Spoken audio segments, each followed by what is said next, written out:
So if you or someone you know had a fancy dress disaster, hoping to look like a music idol but failed miserably, send in your pictures and we'll put them to Paddy at the end of the show. We'll try and guess, right? Certainly. Who they're meant to be. More Rylan, please. More Rylan Rylands. There's not enough in the room here tonight. Now, around Paddy's neck of the woods up in the northwest of England, one farmer has made a decision that has not only upset some locals but thousands of environmentalists around the UK.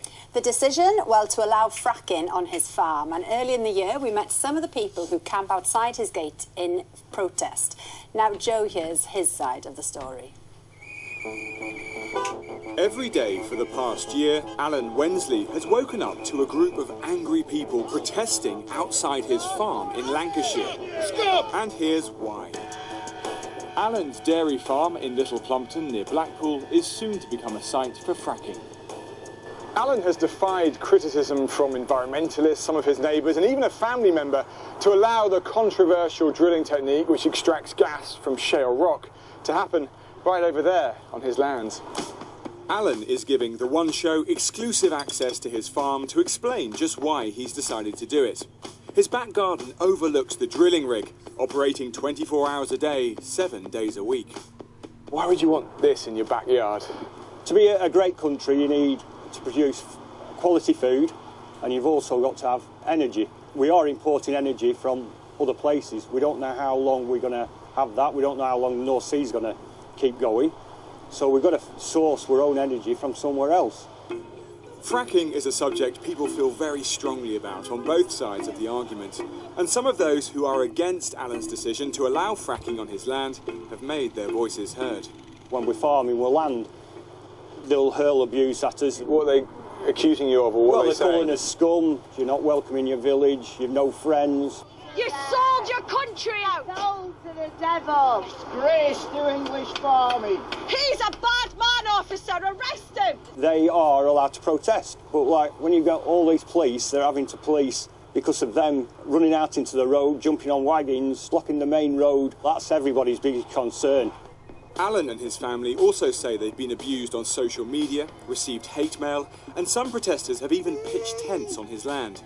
No fracking in the UK! Campaigners say fracking is bad for the environment and may contaminate the water supply. They'd prefer to see renewable power supplies used instead. Because of the rising tensions, Quadrilla, the company behind the drilling, have increased security around the family home. We've got the security on the gate now, 24/7. Oh, really? So, yeah. So someone sits out here outside your house all the time? Yeah, all the time. Alan is resolute about his situation. It doesn't get to me, no. You know, I'm a strong enough character. I'm not going to lose any sleep over anything. Alan invites me to take a look at the drilling rig up close. It's ring-fenced by a 10-foot steel wall, and the only way in and out is along a heavily guarded road. Once inside, we get our safety gear on, and Alan takes me around. It looks kind of familiar almost. It's a bit like you'd see on an oil rig, I suppose, isn't it? But actually it's just been plonked in the middle of your farm. Yeah, well, it's a historic moment, isn't it? For the file, for Lancashire. Yeah. You know, it's put Little Plumpton on the map. The drill has to bore more than 2 miles into the earth before they can frack the shale rock to try and release gas for the national grid. This now feels like quite a permanent, almost eyesore on what was once grassland. People will say to you, you've ruined the countryside because of you done this. Well, this rig's only going to be here for another 3 months, and then it's gone. In the new year, Quadrilla say the rig will be replaced by a smaller piece of equipment that's used for the fracking. Whilst Alan goes back to tend his cows, I meet up with Quadrilla's technical director, Mark Lappin, up in the rig's control room. Well, this is very much the ringside seat, isn't it? The drill's right there. It is. Quadrilla has spent £150 million on this, and that's before they know if there's even a good flow of gas available. How do you know there's going to be enough gas to make all this worthwhile? We know through centuries of mining, coal, and through our own previous wells that there's gas here in the ground. The question is, how much can we extract? And what about those concerns by anti-fracking campaigners over the environmental impacts? It seems to me a lot of people are worried. They don't trust fracking. This is the most regulated shale gas exploration site in the world. When we demonstrate that all those bad things don't happen, and yet we're putting it into people's homes to use, I think it'll all go away.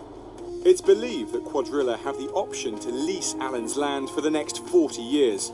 The figure Alan's paid is confidential, but a typical rent can be up to £50,000 a year. When people say you've sold out or you're a money grabber, how do you respond to that? Everybody thinks we're millionaires now. We're not getting millions. I'm still getting up at 5 o'clock to milk my cows.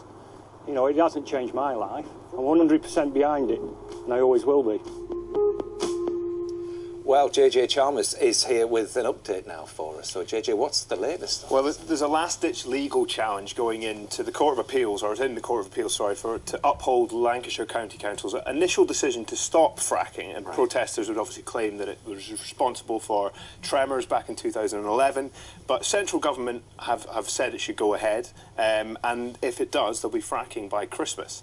But of course, government ministers want to get in on the shale gas revolution, because if you just need to look at the USA to see what it's done to their gas prices and how much it's secured their energy sector. So with that in mind then, is it likely that we'll see fracking sites pop up across the UK? Well, there's 4 big companies that want a piece of the action, basically. You've got Quadrilla, obviously. There's Third Energy, and they could be the first to actually officially frack, and that would be in Kirby, North Yorkshire. There's 2 others that are looking to do exploratory wells. That's Ineos and iGas, but actually as it stands in the UK, Scotland, Wales and Northern Ireland have all got sort of suspensions in place, so there won't be any fracking anytime soon there. And even across Europe, you've got France, Ireland, the Netherlands and Germany all putting in bans in place at the moment, so it's certainly something that's going to rear its head for a long time to come. Right. Well, on the theme of getting a licence to drill, I don't know if you've seen the news today, Paddy, but there's been another discovery unearthed. Has there?